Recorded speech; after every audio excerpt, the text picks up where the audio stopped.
present a proposal to the EFF that says we must agree with a mixed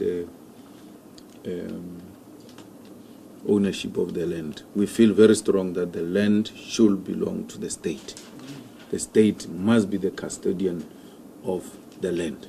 And all of us must get a permission to occupy, depending on what we want to do, to occupy the land.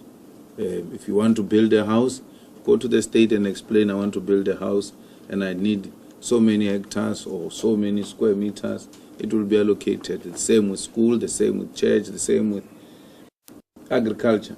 So what does it mean? It means that if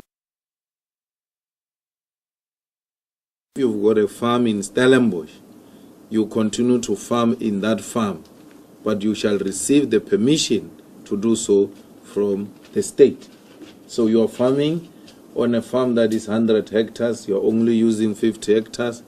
The state will enter into negotiations and say, continue with your 50, or if you want to expand, you want extra 10, you can engage. That will be allocated so that the remaining should be given to those who also have interest to farm on the piece of land.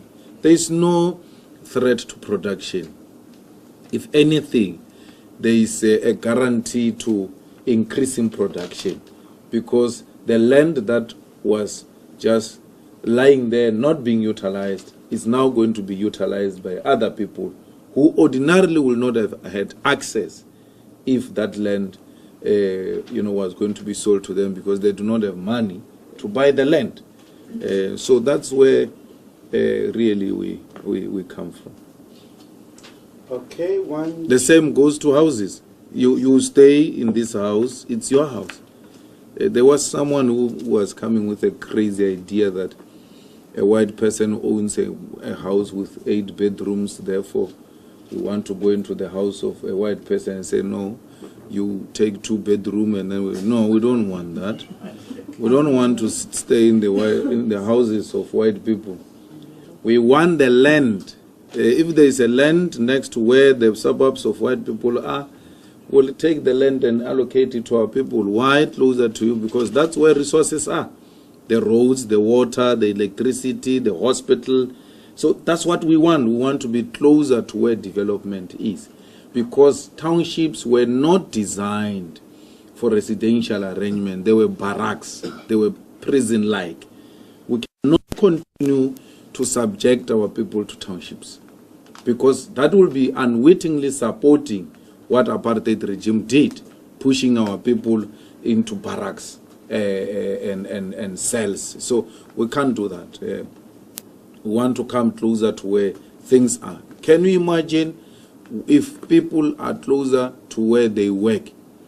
Because many of them use 70% of their salaries on transport. When they become closer to work, they save money and they are able to invest in more other important things than spending money on transport. When we adopted the report, I met outside is the president or the leader of Freedom Front, who said to me, this is just the beginning. We're still going to have a long way. I said to him, I know that. The only thing I'm happy is that I've got age on my side. So I'm prepared to go the long way until we achieve it. Okay, yes, ma'am. Wait, Marianne Winton, Daily Maverick. Just a quick one. It might be a question of strategy and tactics. You say non-negotiable cardinal pillar, state must own the land. That was your original 27 February motion. That was heavily amended by the ANC, and the EFF agreed to it. Was that strategy and tactics to get this process rolling? Now that we got to this point, you're stepping back and you're looking now at your push to what you want. Will you get it? Did I misunderstand that? Well, we got what we wanted. There were very insignificant amendments. I think they amended comma or something. I can't It was even. A process amendment. It was a process amendment, not necessarily the motion. Because remember that even at that time, we've had to go through this process. It was unavoidable.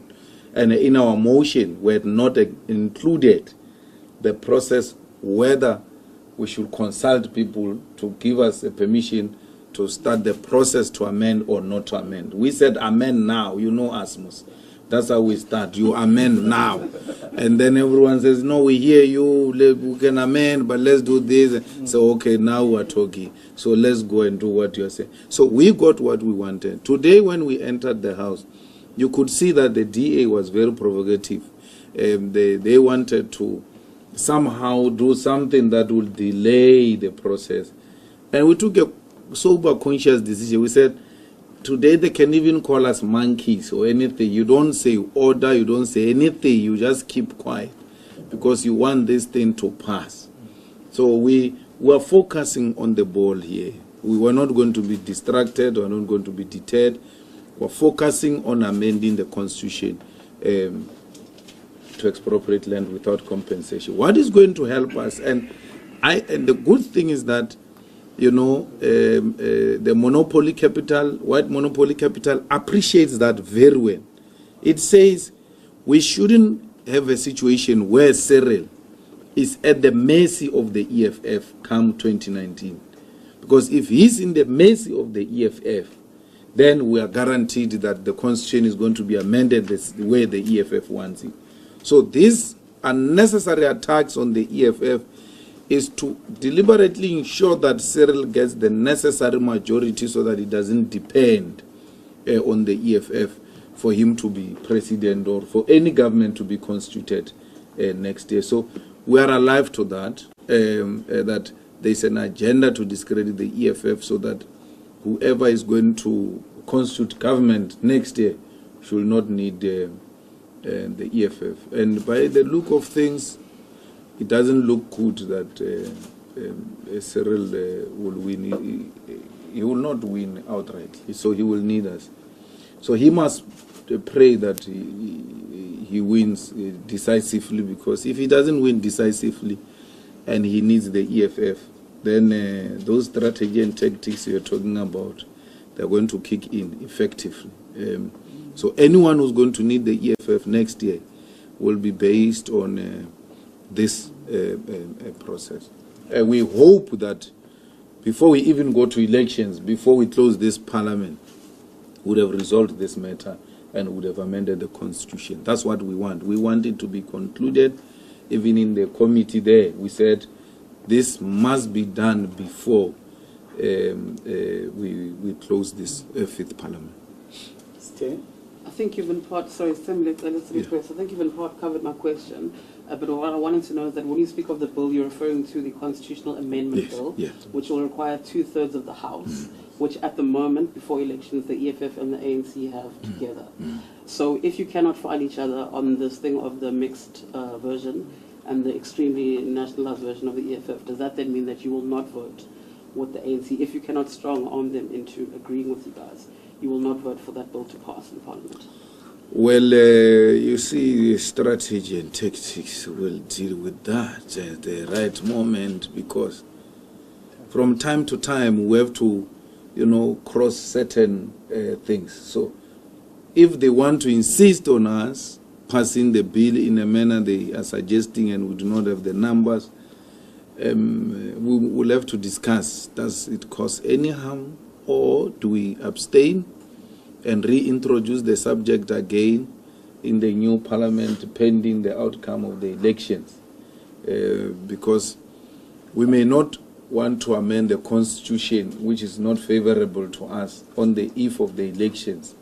And the election results give you the negotiating power. And when you go to say, let's amend the Constitution, they say, we have to start the whole process again. So we'll talk to that. We're going to have to kiss a lot of frogs before we get what we want. Excellent. Anika, anyone else? Are you there?